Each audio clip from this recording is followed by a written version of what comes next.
의 말씀이라. 아멘.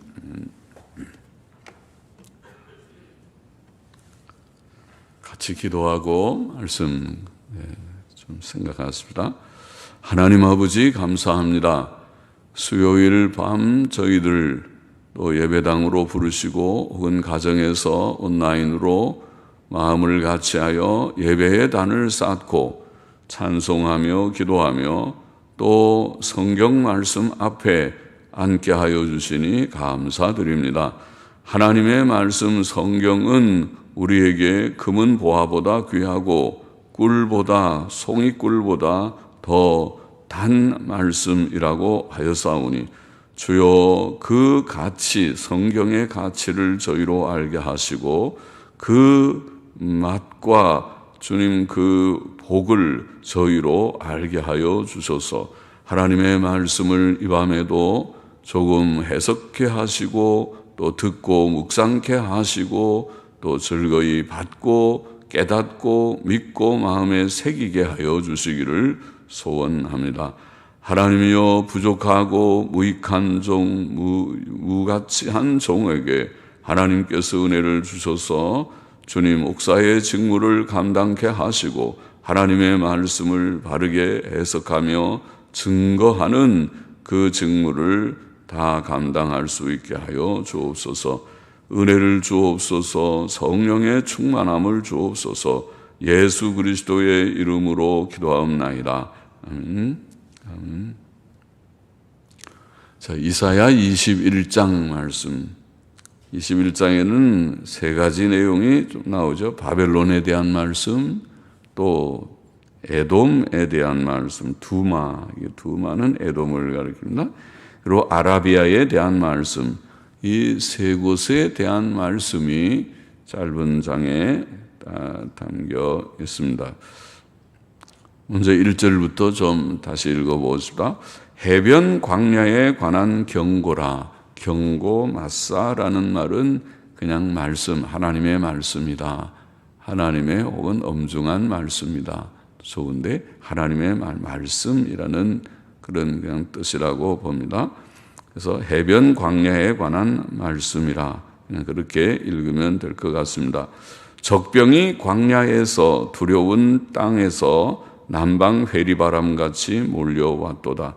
혹독한 묵시가 내게 보였도다. 혹독한 묵시, 혹독한 이런 말을 근래의 영어 성경을 보니까 괴로운, 슬픈 혹은 괴로운 그런 뜻의 단어로 번역하기도 하고 또 혹은 무서운 묵시. 그러니까 묵시의 내용이 매우 무섭고 또 그 묵시를 받은 선지자는 매우 고통스러워서 괴로워서 요통이 나서 여인들이 해산하는 고통과 같은 아이고 배가 아픈 요통이 날 지경이라고 본문에 되어 있으니까 그래서 고통, 괴로운 혹은 무서운 묵시, 우리는 혹독한 묵시 그렇게 번역했습니다. 언어의 뜻은 괴로운 혹은 무서운 이런 뜻이 있어서 영어 성경들은 그렇게 번역했습니다. 괴로운 혹은 무서운 묵시가 내게 보였도다. 주께서 가라사대 속이는 자는 속이고 약탈하는 자는 약탈하도다. 엘람이여 올라가고 메대여 에워싸라. 엘람에게 메대에게 지금 말합니다. 누구에 대해서 해변 광야에 관해서 해변 광야가 누군가? 그는 바벨론을 가리키는데 바벨론의 멸망, 바벨론을 지금 침공하기 위해서 엘람이여 메대여 일어나서 가서 쳐라 그런 말씀이죠. 메대여 에워싸라. 그의 모든 탄식은 이게 그는 바벨론의 해변 광야를 가리키는데 바벨론으로 인하여 모든 나라들이 탄식하는 탄식. 그렇죠? 악한 독재자나 악한 통치자가 악하게 행하면 그를 대항은 못하면서도 백성들이 탄식하죠. 그래서 그처럼 지금 바벨론 제국 때문에 주위 나라들이 탄식하며 아이고 저 바벨론 나라를 없애야 되는데 저걸 좀 어떻게 누가 칠 수 없나? 아이고 저 망해야 되는데 어떡하지? 저렇게 하고 그러게 하는 거죠. 그러다가 탄식하는데 이제 하나님이 때가 돼서 하나님께서 징벌 심판하시죠. 하나님께서 그의 모든 탄식은 그가 만든 모든 탄식, 그렇게 읽는 것이 좋겠습니다.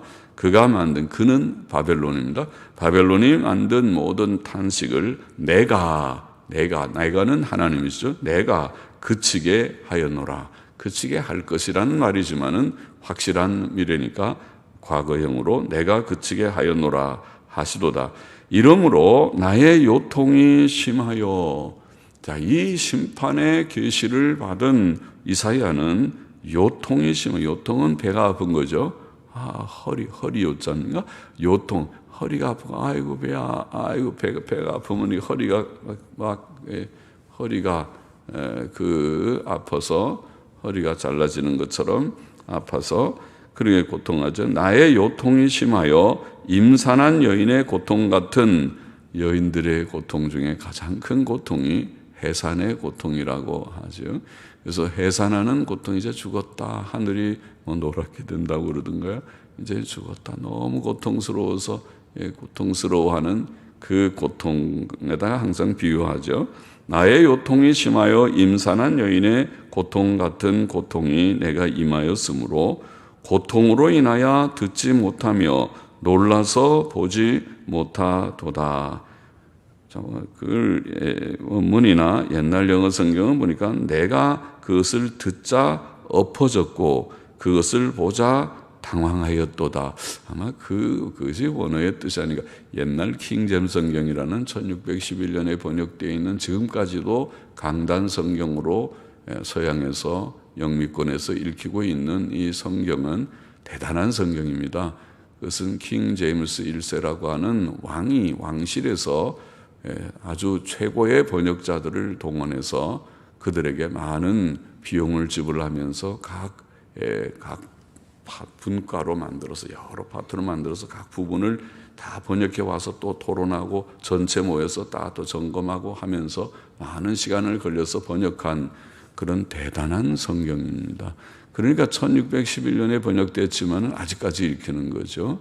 그 전에도 많은 영어 성경들 번역본이 있었지만은 제네바 성경, 그레이트 성경, 또 무슨 등의 그런 성경들이 있었지만은 그 모든 것들을 이제 다 거쳐가면서 킹제임스 성경이 이제 모든 것들을 다 좀 더 다듬어서 완벽하게 한 성경이라고, 아름다운 성경, 잘 번역된, 또 그 번역자들은 대단히 박식한 히브리어와 헬라어와 라틴어와 그런 언어들에 능통한 자들이라고 알려져 있습니다.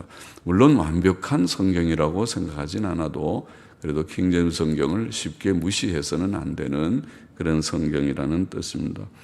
그런데 여튼 킹제임스 성경에서는 내가 그것을 듣자 엎어졌고, 그 소식, 바벨론의 멸망의 소식을 듣고 또 그것을 보자 당황하였도다. 여튼 그렇게 번역되어 있고, 그것이 마소라 본문이라는 히브리어 본문의 뜻같이 제 생각에는 그렇게 보입니다. 내 마음이 진동하며 두려움이 나를 놀래며 희망의 서광이 변하여. 희망의 서광이라는 히브리어는 나의 즐거움의 새벽빛 혹은 저녁빛. 서광이라는 말이 트윌라이트, 영어로도 트윌라이트라는 말이 새벽의 빛도 트윌라이트, 저녁의 황혼빛도 트윌라이트 그럽니다. 그래서 트윌라이트, 서광, 우리는 새벽빛 혹은 저녁빛. 나의 즐거움의 새벽빛이 변하여. 즐거움의, 아직 새벽빛은 아주 밝은 빛은 아니죠. 희미한 빛이죠. 그러니까 그러나 이제 좀 즐거움의 새벽빛이 변하여 떨림, 이제 좀 좋겠다고 좀 그렇게 기쁨이 있을 듯 하는데 그냥 그것이 다 없어지고 떨림이 됐다, 그런 표현 같죠. 나의 즐거움의 새벽빛, 우리말에는 희망의 서광이 변하여 내게 떨림이 되었도다. 원어는 나의 즐거움의 새벽빛이 변하여 내게 떨림이 되도다. 자, 본문은 바벨론에 대한 말씀입니다. 해변 광야는 큰 강 유프라데를 품고 있는 바벨론 나라를 가리킨다고 봅니다.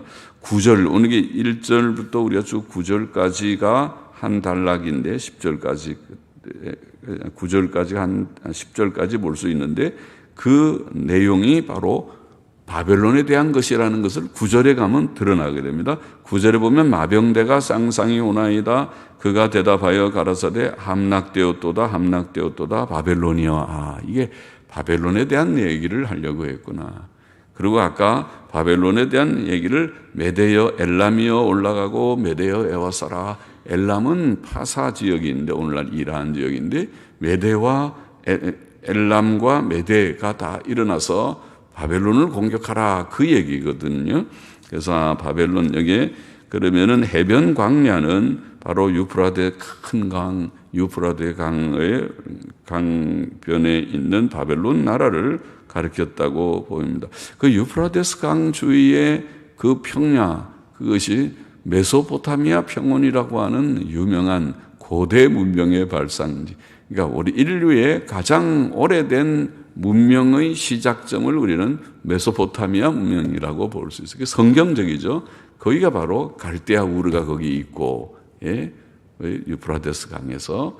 그리고 그 사실은 에덴 동산에서부터 바로나여 네 강이 흘러내려가는 강 중에 한 강이 유프라데스 강, 또 한 강이 티그리스 강입니다. 히데겔 강이라는. 유프라데스와 티그리스 또한 두 강은 기손, 시혼, 기혼인가 하는 그 두 강은 정확한 위치를 우리가 알 수 없다고 지금 말하고 있죠.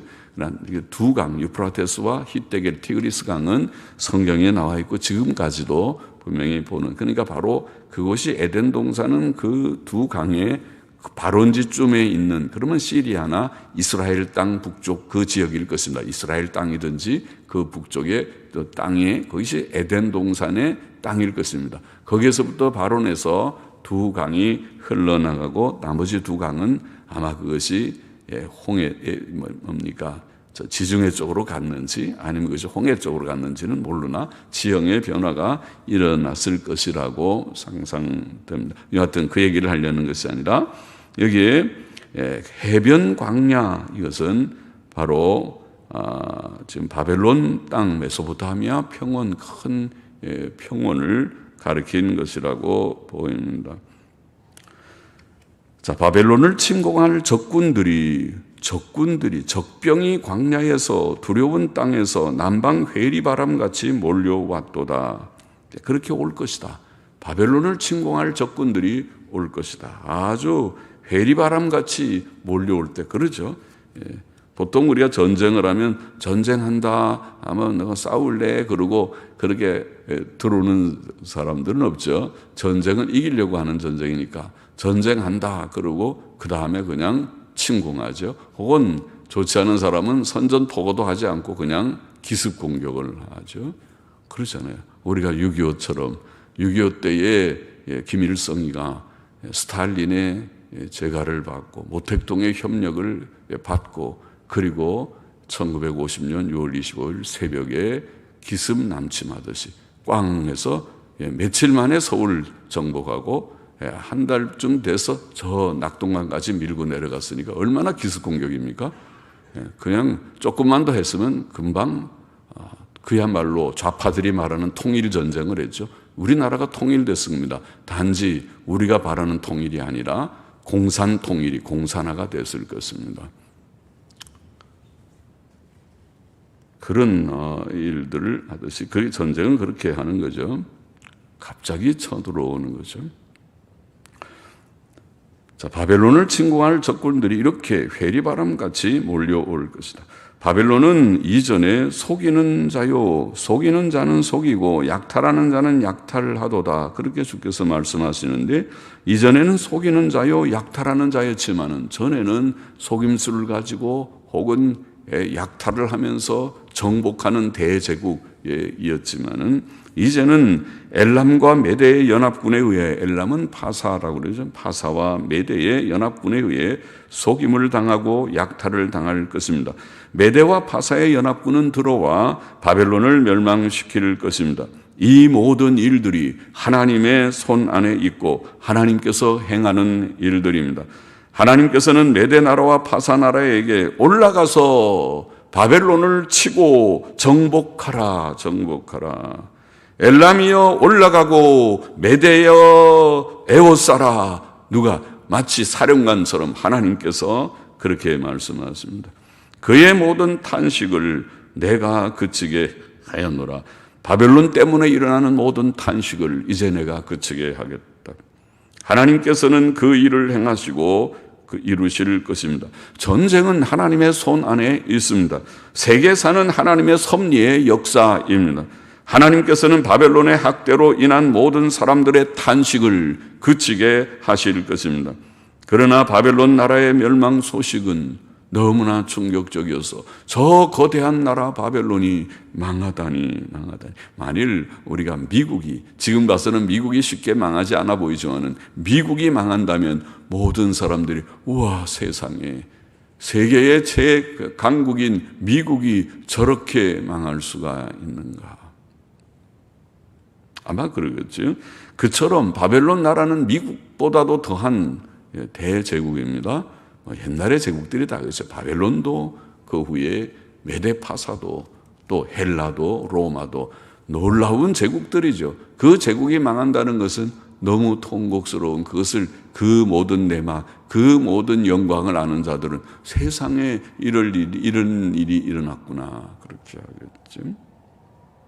그래서 바벨론 나라의 멸망 소식은 선지자 이사야에게 여인의 출산 고통 같은 큰 고통과 두려움과 떨림을 줄 것입니다. 5절 보겠습니다. 그들이 식탁을 베풀고 이 메대, 엘람, 메대의 군사들, 메대 파사의 연합군들이 식탁을 베풀고 파수꾼을 세우고, 이것은 파수꾼을 세우고 이렇게 우리는 돼 있는데, 그러나 그것은 우리가 원문의 뜻은 근래의 영어 성경들처럼 또 권위 있는 히브리어 사전처럼 파수꾼을 세운 것이 식탁을 베풀고 거기에다 식탁보 같은 자리를 펴고 자리를 편다. 그렇게 번역했습니다.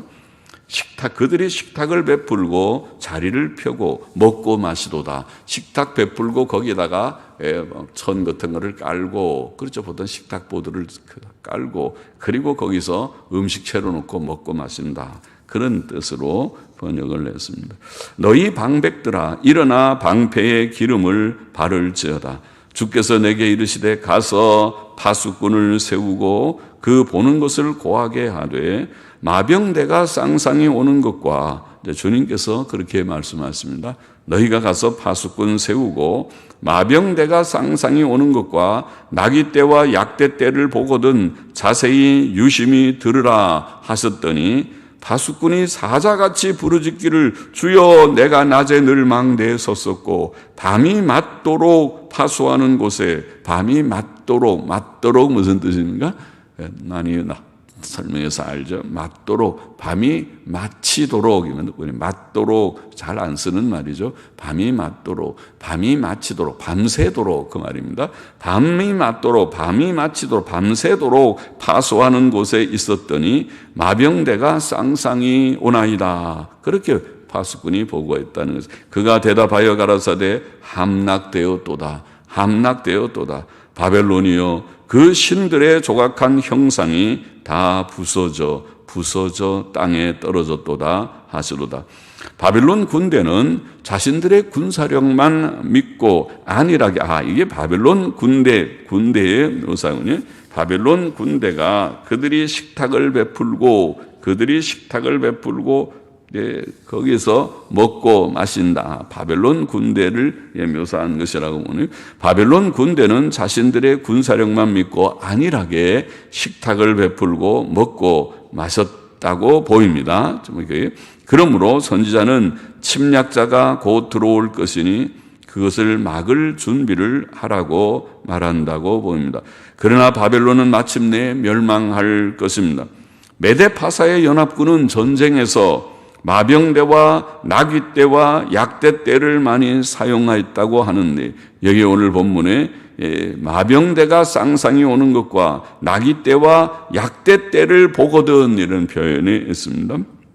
그래서 메데파사의 연합군이 쳐들어오게 될 때에 마침내 바벨론은 망할 것이다. 마침내 파수꾼이 마병대가 온다고 사자같이 부르짖었습니다. 바벨론 성은 확실히 함락될 것입니다. 과거 시제로 표현된 것은 확실한 미래의 사건이기 때문입니다. 그래서 함락되었다, 그렇게 함락되었다 표현합니다. 바벨론 나라의 멸망의 원인은 죄 때문이었습니다. 특히 그것은 우상 숭배의 죄 때문이었습니다. 그러므로 하나님께서는 그 신들의 조각한 형상이, 그 신들은 우상들이죠. 바벨론 나라가 섬기는 신들의 조각한 형상이 다 부서져 땅에 떨어졌다고 말씀하셨습니다. 예레미야도 예레미야 51장 47절 52절에 보면 하나님께서 바벨론의 조각한 신상들을 벌하실 것이다, 이런 예언의 말씀을 했습니다. 그렇습니다. 바벨론의 멸망은 그들의 우상 숭배, 그들의 이방신 숭배에 대한 징벌이었습니다. 우상 숭배의 죄는 죄 중에 가장 큰 죄입니다.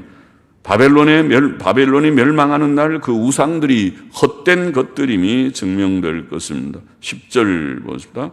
너 나의 타작한 것이요 나의 마당의 곡식이요 내가 이스라엘의 하나님 만군의 여호와께 들은 대로 너희에게 고하였노라. 너 나의 타작한 것, 나의 마당의 곡식, 이것은 앞에 예언한 바벨론을 가리킨 말씀이라고 보입니다.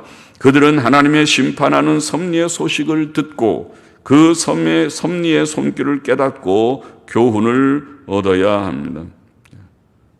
내가 하나님께 들은 대로 너희에게 고하였다. 이제 너희는 멸망할 것이다. 멸망할 것이다. 그들은 이스라엘의 하나님께서 온 세상의 주권적 섭리자이심을 깨달아야 할 것입니다. 11절 넘어가 보십시다. 두마에 관한 경고라. 두마에 관한 말씀입니다. 사람이 세일에서 나를 부르되 파수꾼이여 밤이 어떻게 되었느뇨? 파수꾼이여 밤이 어떻게 되었느뇨? 밤이 어떻게 되었느냐, 이 말은 밤이 얼마나 지났냐, 혹은 밤이 이제 얼마나 남았냐, 이런 뜻입니다. 지금 밤이 깊으니까 파수꾼들은 밤이 새벽이 돼야 이제 파수가 다 끝나고 임무 교대 갖고 가서 좀 잠도 자고 그러잖아요. 우리가 군대에 가면은 우리의 젊은이들이 보초 쓸 때, 보초 쓰는 것은 밤새도록 시간 교대를 하면서 보초를 쓰죠. 보초 쓰면 참 지루하죠. 빨리 새벽이 와야 이제 끝나니까. 그렇게 보초를 쓰듯이 파수꾼이요 밤이 어떻게 되었느뇨? 밤이 얼마나 지났냐? 지금 몇 시냐?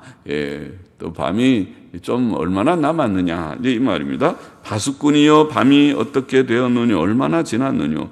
파수꾼이 가로되 아침이 오나니 밤도 오리라. 재미있는 말씀입니다. 아침이 오리니 곧 이제 아침이 옵니다. 아침이 옵니다. 아침이 오나니, 밤이 지금 지나고 아침이 오니까 참 좋죠. 기다리던 아침이 오나니. 그런데 아침이 옵니다 그러면 괜찮은데 아침이 오나니 밤도 오리라. 그 무슨 말인가? 밤도 오리라. 네가 물으려거든 물으라. 네가 물으려거든 물으라.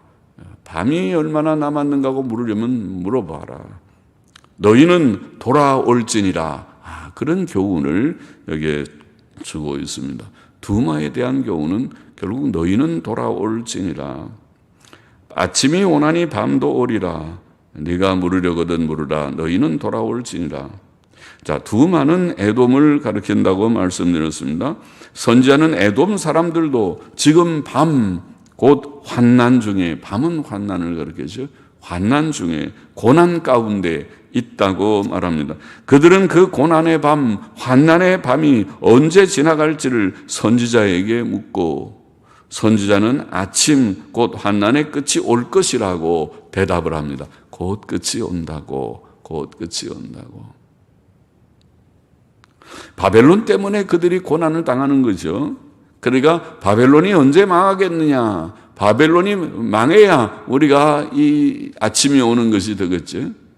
그런데 아침이 올 것이다. 환난의 끝이 올 것이라고 대답합니다. 그러나 그는 또 밤도 오리라고 덧붙입니다. 무슨 말입니까? 그것은 또 다른 환난이 올 것이라는 뜻입니다. 그러나 선지자는 돌아오라고 중요한 말을 선포합니다. 돌아오라. 자, 중요한 것은 이 짧은 말씀이지만은 재미있고 그러나 중요한 교훈이라고 보이는데, 중요한 것은 환난의 남은 기간이 얼마이냐, 언제 밤이 얼마나 지나갔느냐, 이제 얼마 남았느냐가 중요한 것이 아니라는 거죠. 왜냐하면 밤이 오고 아침이 오고 그다음에 또 밤도 또 온다고 그러니까, 아침만 와야지 밤이 안 오면 좋은데, 아침이 오고 또 밤도 오리라, 밤도 오리라. 환난의 기간이, 남은 기간이 얼마고 그 끝이 언제인가, 그게 중요한 것이 아니라 그들이 하나님께로 돌아왔느냐, 하나님 중심으로 사느냐, 그것이 참으로 회개했느냐, 아니면 아직도 우상 숭배와 부도덕과 음란과 죄 가운데 살고 있느냐, 그것이 중요하다. 환난과 고난의 날은 에돔 백성이 범죄함으로 왔습니다. 회개가 없으면 또 환난이 갔다가도 또 올 것입니다. 아침이 온 후에도 또 환난이 올 것입니다. 그러나 회개하는 자에게는 하나님께서 평안한 날을 주실 것입니다. 좋은 교훈이죠. 좋은 교훈이죠. 오늘 우리들에게 딱 맞는 교훈이죠.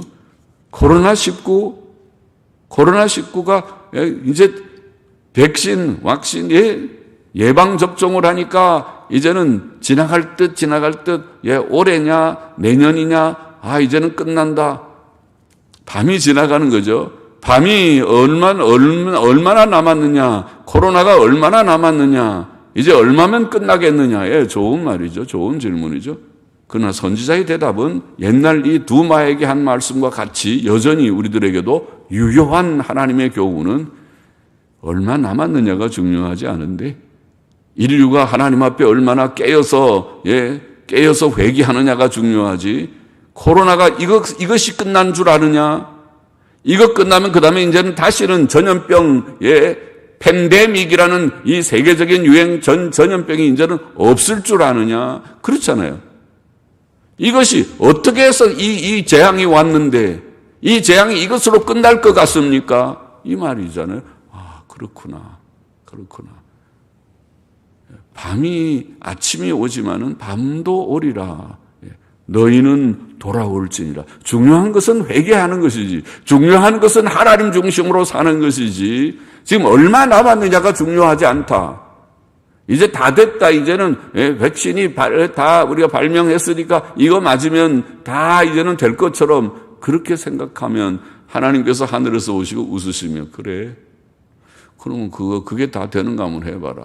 누가 잘하나 하면 누가 잘하나 해보자. 너희는 백신 열심히 만들고 나는 또 변종 바이러스 계속 만들고, 누가 잘하는가 보자.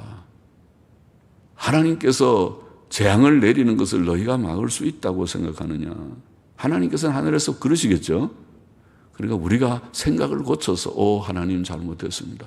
우리가 믿음이 없고 우리가 부족하고 인류가 죄가 많고 우리나라 백성이 죄가 많고 우리가 부족해서 그렇습니다. 이렇게 깨닫고 하나님 앞에 회개하고 하나님의 은혜를 구하는 이것이 중요한데, 그러면 다시 이런 재앙이 오라고 해도 오지 않는 것인데, 그러나 그렇게 깨닫지 못하고 이 재앙이 얼마나 남았지, 이제 벌써 1년 지났는데 이제 몇 개월이면 되겠나, 우리나라는 왜 이렇게 백신이 늦지, 다른 나라는 벌써 많이 맞았다는데, 그런 얘기만 하고 있어서는 될 문제가 아니다.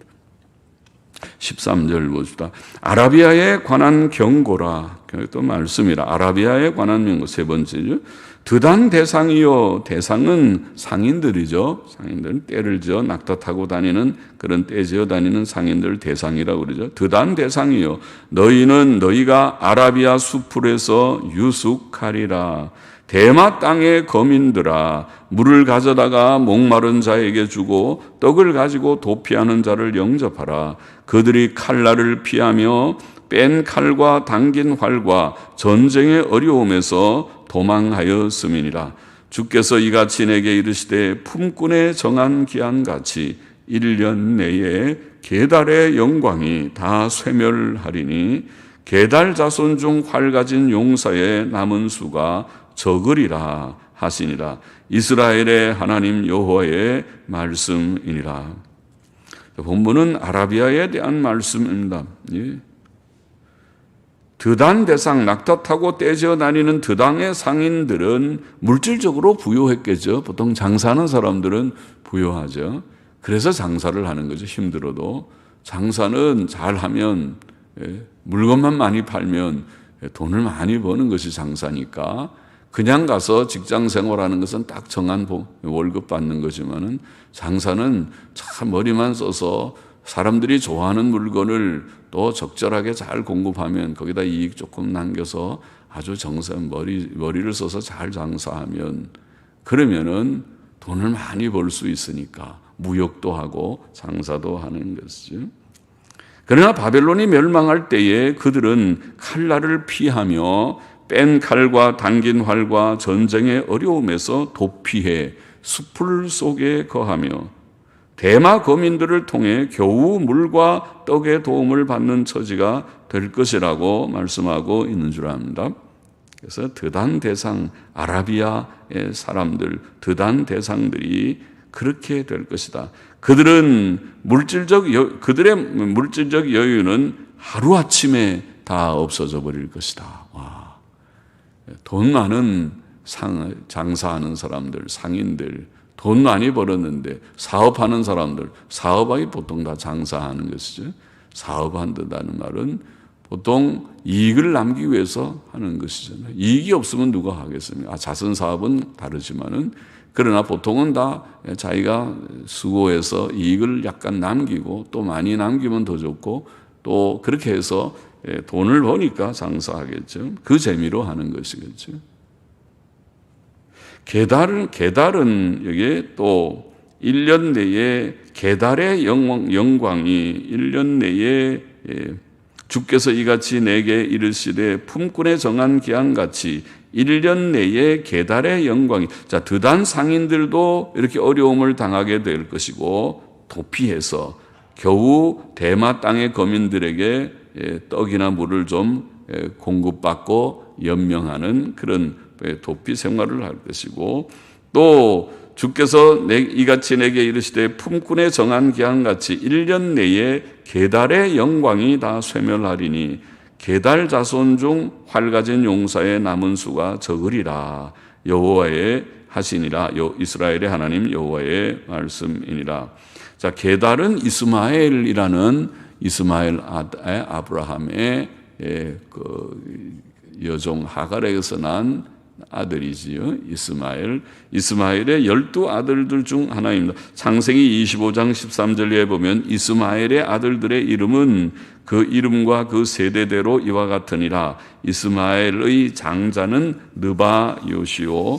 그 다음은 게달과 아부엘과 밉삼과 미스마와 두마와 마사와 하닷과 데마와 여둘과 나비스와 게드마니 이렇게 되어 있습니다.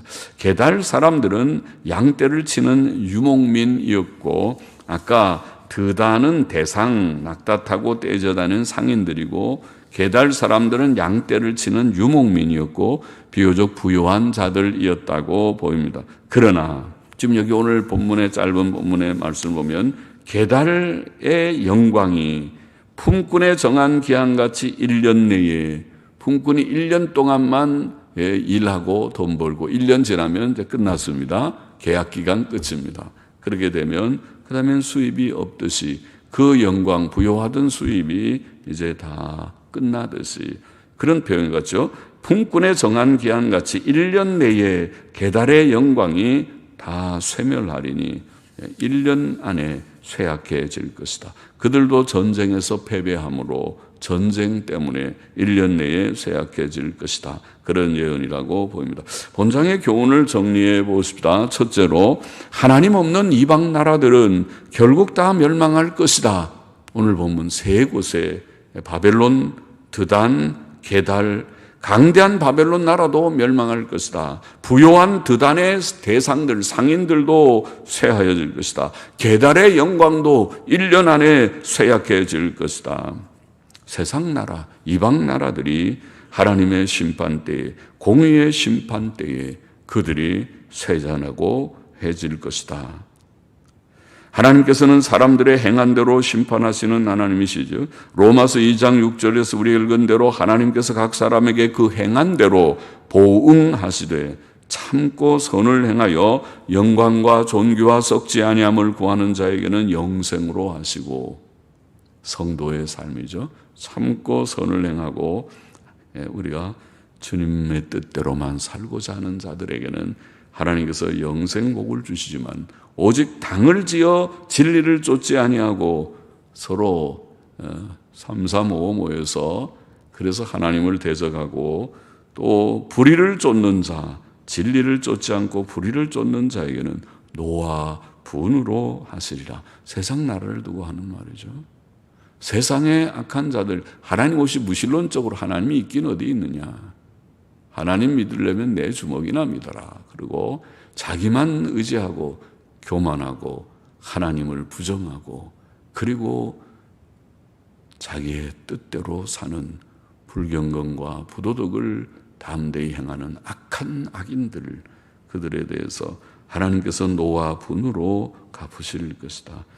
그러므로 우리는 하나님 알지 못하는 세상 나라의 권세와 영광을 부러워하지도 말고 그것을 의지하지도 말고, 그것이 뭐 대단한 것이 아니고 그만큼 세상에서는 영광이죠. 영광 없는 것보다는 영광이고 대단하게 보이지만은 그러나 그것을 너무 크게 여기지 말고 오직 하나님께서 심판하시면 그것들이 어느 날 갑자기 또 삽시간에 1년 안에 삽시간에 멸망할 것이고 쇠약해질 것이라는 것을 깨달아야 하겠고, 둘째로 하나님께서는 여기 오늘 보면 온 세상을 주관하시고 통치하시는 분이시다. 섭리자이시다. 왜? 그는 엘람과 메대의 연합군을 불러오시는 하나님이시다. 엘람, 메대 파사와 메대 연합군들 와라, 올라와라, 다 애워싸라. 저 거대한 제국 바벨론을 애워싸라. 하나님께서 마치 사령관처럼 그렇게 명령하시듯이 그들을 불러서 바벨론을 쳐서 멸망케 하실 것이다. 그는 바벨론으로 인해 그에게 올라온 모든 탄식을 그치게 하실 것이다. 내가 그것을 그치게 할 것이다. 그는 곧 온 세상의 주인이시며 주관자이십니다. 그것을 우리는 섭리라고 말하죠. 하나님은 섭리자, 통치자이시다. 사탄과 악령들도 하나님이 하시는 일을 방해하지 못할 것입니다.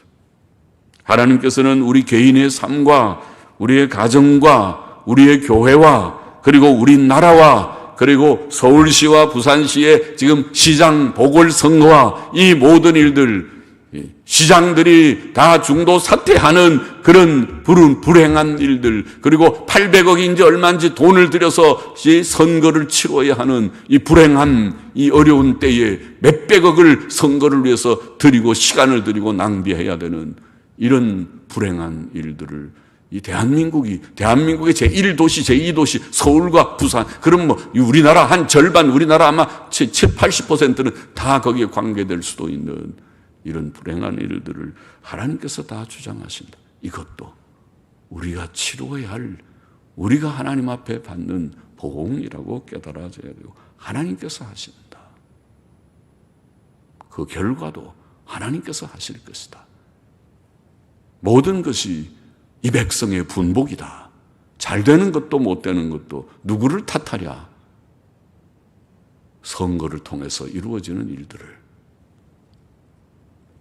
하나님께서 국가도 세계의 역사도 주관하시는 섭리자이시다. 그걸 우리가 깨달아야 되고 다시 한번 깨달아야 되고, 또 셋째로 방금 전에 우리가 조금 전에 생각했지만은 진짜 중요한 것은 두마에게 특별히 하면서 정말 중요한 것은 밤이 얼마 남았느냐, 밤이 얼마나 남았느냐, 언제 지금 몇 시간 있으면 아침이 오냐가 아니라 아침이 오나니 밤도 오리라. 코로나 바이러스가 언제 끝나느냐가 중요한 것이 아니라 우리가 하나님 중심으로 사는 것이 중요하고 철저히 회개하는 것이 중요하고 우리의 자녀들이 믿음으로 바로 사는 것이 중요하고 살지 않으면 망하고 말 것이다. 망하고 말 것이다. 일본은 신문에 보니까 무슨 은퇴를 70세로 은퇴를 고친다. 그 신문에 그런 뉴스가 나오더군요. 그 좋은 얘기가 아니라 사람이 없다는 거죠. 인구가 이제는 노인 인구만 많고 젊은이들이 적으니까 그렇게라도 해야 운영이 된다는 말이죠. 우리나라도 곧 더 급속히 뒤따라갈 것입니다. 우리는 저출산율은 세계 1등이라고 하지 않습니까? 우리나라가 지금 잘 산다고 10년 후, 20년 후도 잘 살 거라고 생각하십니까? 착각이라고는 저는 생각합니다. 물론 20년 후에 저는 없을지도 모르지만은 그러나 정신을 차려야 되는 것은 우리의 젊은 세대들이, 젊은이들이 우리가 20년, 30년 후에도 대한민국 같은 이런 부요한 나라를 그들이 경험하면서 산다고 하는 착각을 버려야 된다는 것입니다.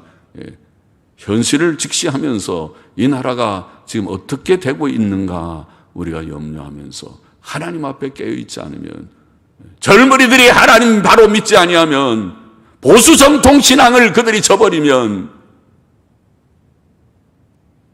저들에게는 소망이 없을 것이다. 환난 당하는 자들에게 환난의 시간이 얼마나 남았는가, 그것이 중요한 것이 아니고 두마에게 말한 대로 참으로 회개했는가, 하나님께로 돌아오라. 여기 21절에 그렇죠? 21절에 12절 21장 12절에 파수꾼이 가로되 아침이 오나니 밤도 오리라. 내가 물으려거든 물으라. 너희는 돌아올지니라. 에돔 백성들아, 너희에게 지금 환난이 있느냐?